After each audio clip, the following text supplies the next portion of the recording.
Hello, diecast fans, and welcome to another new episode of Jim's Magnificent Miniature Motor Cars. I have quite the series of episodes lined up for you. I kind of binged this week, and so I have quite a few cars that I'm going to unbox for you. But first, to kick off this rapid fire succession of episodes, I have something really special that I've really been looking forward to. And it's this, the Mini GT Porsche 911 GT3. And as I have been hoping for the last few days, I will get to do a head-to-head between this and this. So let's get right down to it, shall we?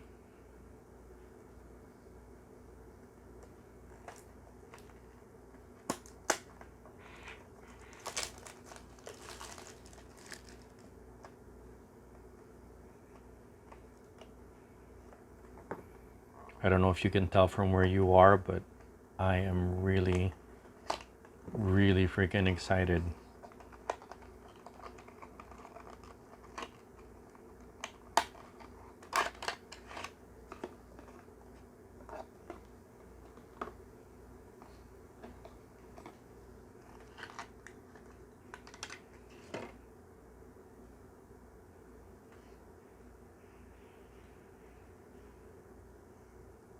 Oh my goodness.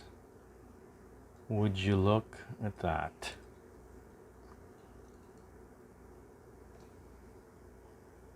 A thing of beauty. Look at that. Oh yes.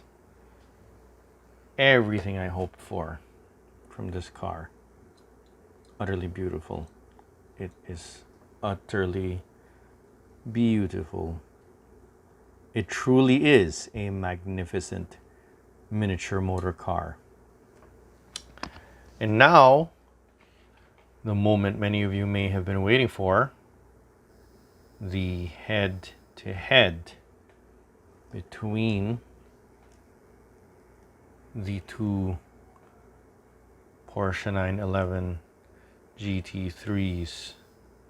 Now, somebody, excuse me, got a little bit excited there.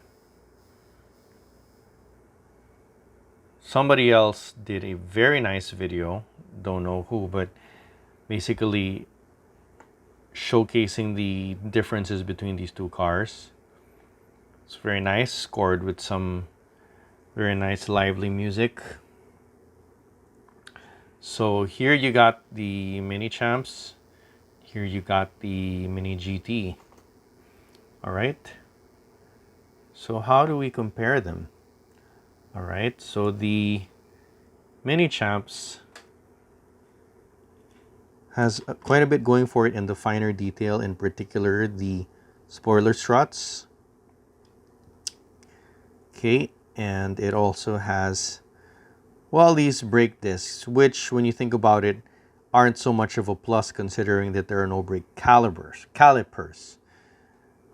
Right? But as opposed to the Mini GT that doesn't have any brake assemblies at all, well, it may yet be considered an advantage. Also, the Minichamps has slick tires, which is obviously not the case for an actual car. So the fact that the Mini GT has tire treads actually works in its favor. And let's look a bit at the front grille. See, check this out. Mini GT takes the pains to replicate the mesh, right, of the vent. Whereas with Minichamps, the car that costs, I point out, 3 times as much, we just get these little blacked out portions. In terms of overall shape and stance, these cars are pretty much in a dead heat. So it really comes down to the finer details. And we also have to remember that this car costs 3 times what this car costs. Right? That is extremely relevant as we make our final comparison. And note, I have not scored the Mini GT yet because I don't want to give away the result of my comparo here. Okay, so yeah, so you've heard me enumerate the various differences. So Minichamps has some nicer details, some fine details here, while Mini GT wins in others. So overall, this is gonna have to go to Mini GT. Yep, you heard me, folks. Some of you probably saw it coming, but considering all of the little details I mentioned, especially the price, this comparison, this head-to-head could not have gone any other way. All right. So suffice it to say, the Mini GT Porsche 911 GT3 992 series gets a 10 out of 10. Okay. So it was a good competition, Minichamps, but ultimately the prize is gonna have to go to the company that made an awesome car that costs way less. So the budget diecast wins the day. All right. And I hope you guys liked that little head-to-head, that little comparison, because, well, it's something I had been looking forward to for quite a few days. All right. There's plenty more to come, so I really hope you guys stick around. All right. And for those of you who just got here, I do hope you'll consider giving me a like and a subscribe and hitting that notification bell. See you around.